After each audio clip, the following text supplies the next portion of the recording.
Collaboration requires an environment, it requires time, it requires leadership that recognize the importance of it. We really have to focus on the conditions that have to be present in a school that foster collaboration, that foster a sense of shared mission and purpose, and that foster even a sense of mutual accountability, because that's what we're after, is people being accountable for what they do and accountable to each other.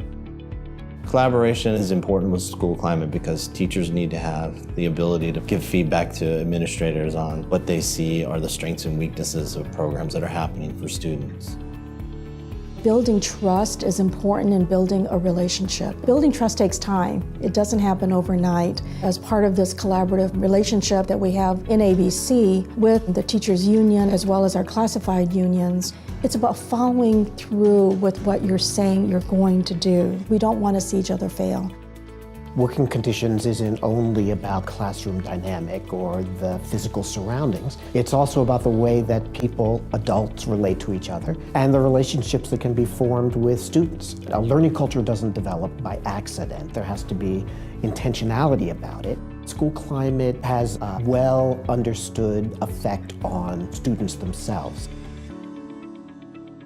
The classified staff at our sites, typically in the past, the secretaries were our site reps.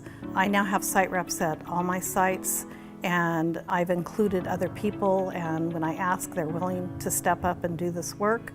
For classified, it's a no-brainer. We had nothing to lose. For the district, I think it was a bigger leap.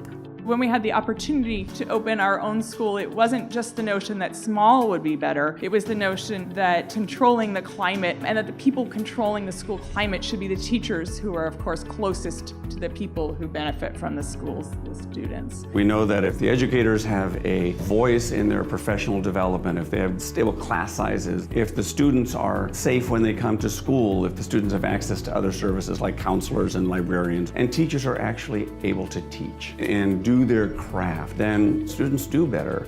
Having a social emotional program like a PBIS, it gives a rallying point for teachers to look at data, to look at systems, to set up norms, and to have communication that they've never had before. We define climate really broadly with the emphasis on what people do in the school, because asking students how they feel is important, but it's not as predictive as what people do.